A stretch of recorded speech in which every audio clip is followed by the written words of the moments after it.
Hello, America. I come up with a ton of weird ideas for shows, but this one is not weird. This is not one of them. You might think it is, but I think it's totally rational. One of the things I talk about all the time is the importance of educating yourself, knowing history. The only way to understand where the country is going is to understand history, America's past. Back to my weird idea. It starts with this book, about a year ago on this program. This book challenges you to think outside the box. The message is, things are changing. Today, our solutions are failing. Our war on terror spawns more terrorist decisions made to curb financial crisis, make things worse. So you need to be able to think the unthinkable.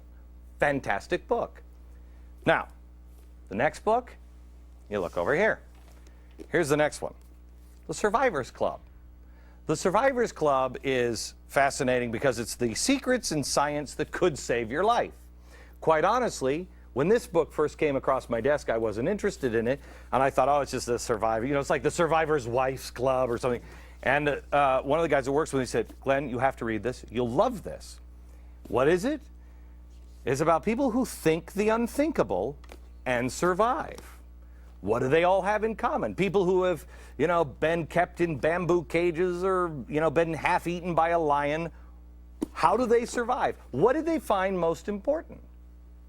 Well, one of them is faith, God.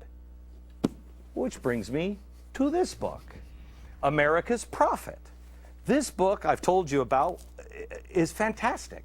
This is a book about Moses and the American story. I read this. I call the author up. I say, Bruce, great book. He's on the air with me. He starts telling me about his friends. See, he has two other friends. 3 friends, 3 different cities, 3 different bestsellers, one message. It's a trilogy.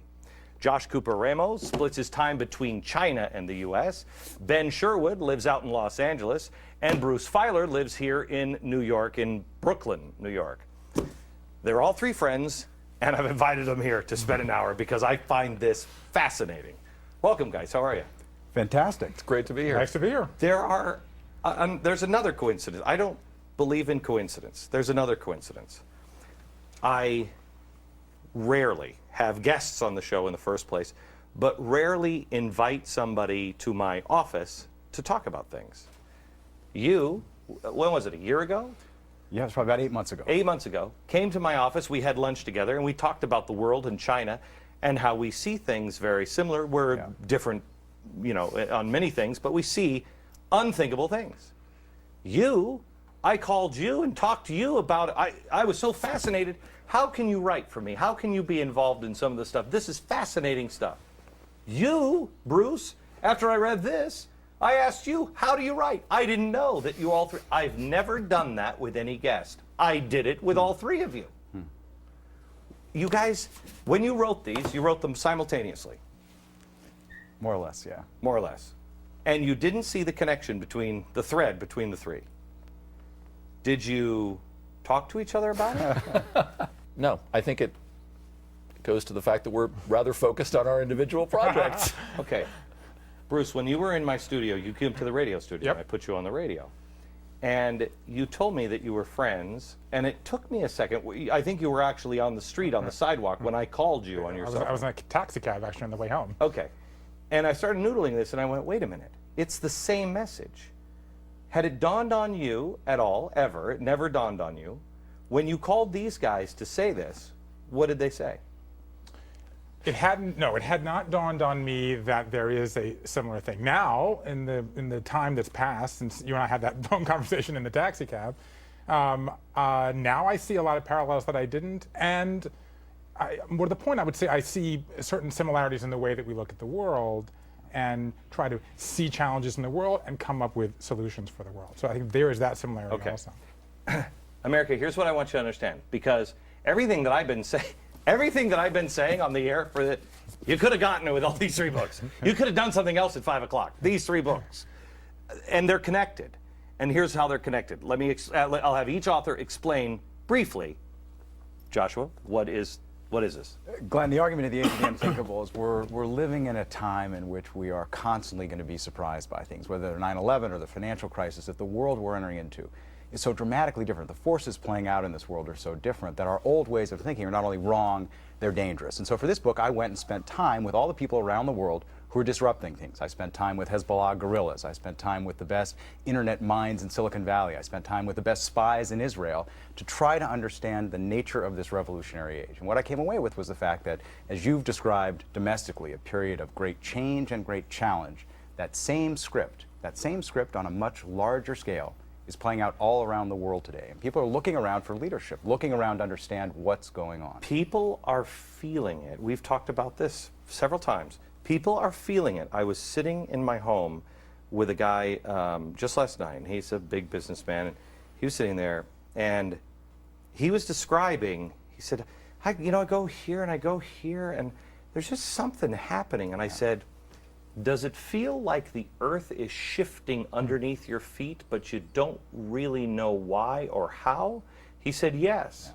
Yeah. It's the age of the unthinkable. That's right. And the thing is, many of the things that are causing this are things we can't stop. In some cases, they're things we want in our lives, right? We want more networks. We want bioengineering. We want efficient financial markets. These are all things we want. We need them for the future. But they bring disruption with them. And so our old ways of thinking about danger, which was big states or armies pouring through Germany, that's all gone now. The kind of risks we face in the world are much more complex, much more difficult to deal with, and frankly, demand a new level, a new kind of leadership on the international stage, because otherwise it's just going to be chaos. I've said that we are on the verge of, the only thing that I can describe is this must be what the age of enlightenment felt like, the eve of the revolution, the industrial age, excuse me, 1945, sitting in America going, whoa, everything's about to change for us. Would you agree with that? Absolutely, and it's an incredibly exciting time. I mean, the thing about revolutionary ages is they don't just wipe out the old order. I mean, they create new champions, they create new fortunes, they elevate people from great obscurity into positions of great importance. So they're tremendously exciting moments if you can understand them properly. Correct.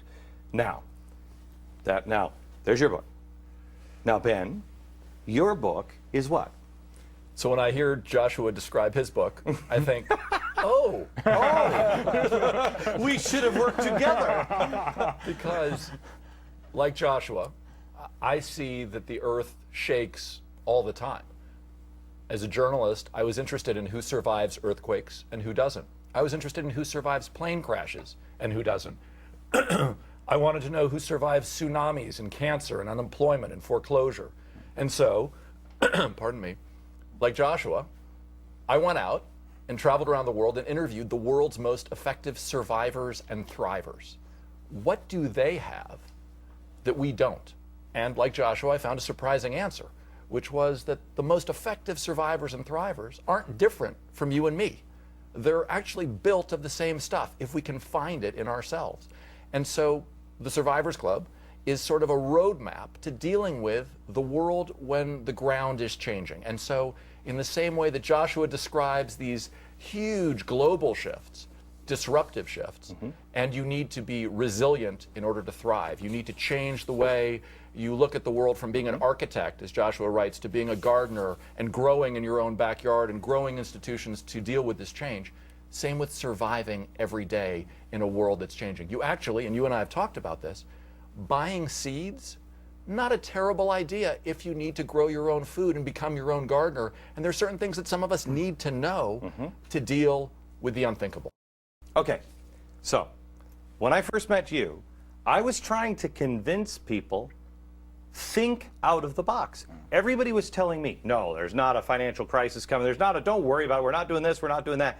And I said, I don't know why I can see this, but I think it's because I think the unthinkable. I think outside the box. I'm not classically trained, and so I'm not put into that little mold and crank out those ideas. Then I met you, and I was at the time trying to figure out, how do we survive? How do we get people? What was the thing, first rule of survival, the thing you found a pattern, right, was the survivors think the unthinkable. And what was the other thing that you found most survivors have in common? there are a bunch of different things, but the most surprising thing, and where I suspect you are leading, Your Honor, Counselor, the most surprising common thread among survivors around the world and the experts who study them. So this is the toughest, meanest drill sergeants in the Marines who train men and women to survive everything. When you ask them what is the most important thing to know to survive, even the collapse of American and global institutions, what's the one thing you need? And I was surprised to hear it. Because And you're I- a journalist. And I know you're going to grin, but what surprised me was they said again and again, faith in God, faith in your family, faith in your country, and faith in God. And faith, as I write, is the most universal survival tool. It's the most universal and, one could argue, the most powerful. When these